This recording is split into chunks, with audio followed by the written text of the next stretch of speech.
And we're standing in front of the M2, a car a lot of us have been waiting to see for a long time. It kind of harkens back to the roots. Do you want to do the honors, Ludwig, and show it to us? Global debut here in a BMW M2. blue.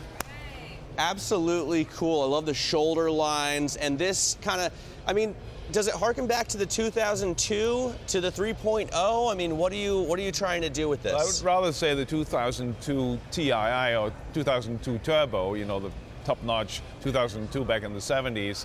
So this is, you know, it's agile. It's fairly small, but it surely goes. It's 4.1 seconds from 0 to 60. Less than 8 minutes on the Nordschleife. Can't beat that with that car. So 365 brake horsepower, Absolutely. I think. Yes. Is this a car that you think you're going to sell a lot of here in the U.S.? Because obviously there's been a move towards SUVs. You guys have a lot of, I see, a new M4, X4 over there. You've got the bigger X5. You're going to come out with an X7.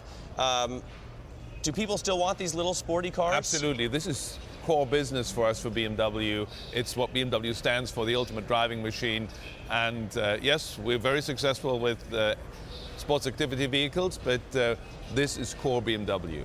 So what about the bigger ones? Because I know the X4 is being built. You're debuting that here as well in Spartanburg. And Spartanburg has become the biggest, if I'm not mistaken, the biggest BMW manufacturing plant in the whole world. It has. We're now producing more than 400,000 cars there, or trucks, I should say.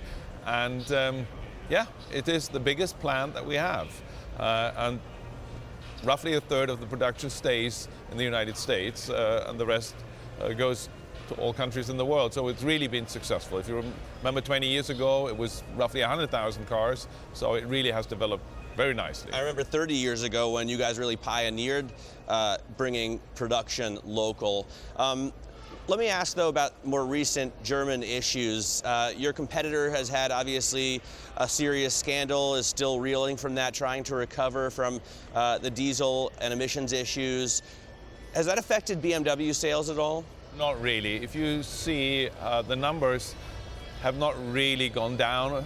Actually, the diesel sales have gone a little bit up. It's about 6%.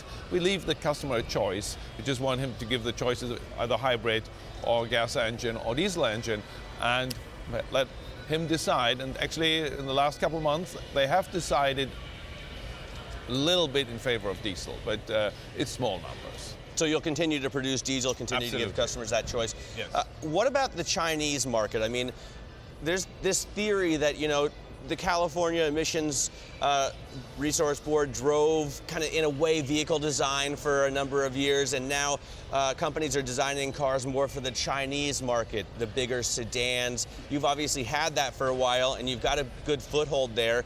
How is the Chinese market going for you? Well, the Chinese market is the biggest market for BMW, but otherwise, as we said before, we have the biggest plant in the US. We've been in the US as BMW for 40 years, so it is a really important market for us.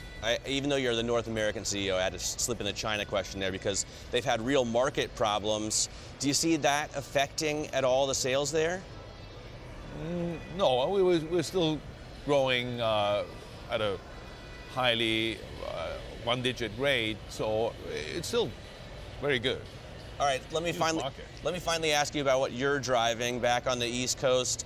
I know you're a big fan of the classics, and I think you've done the Mille Miglia, but you drive the i3. Are you still driving it, and how are sales of that electric vehicle going? The i3 is doing very well. We sell about 1,000 a month, which means we are the third best-selling electric vehicle in the United States. With the i3, I personally drive the new 7 Series, of course. Ah, you personally drive the new 7 Series. Okay, the 750, big limousine with incredible amount of luxury. I had the pleasure of testing one, and my wife sat in the back the whole time while I drove, David. And I'm sure she loved it. Wow. I mean, like, thank you so much. Thank you.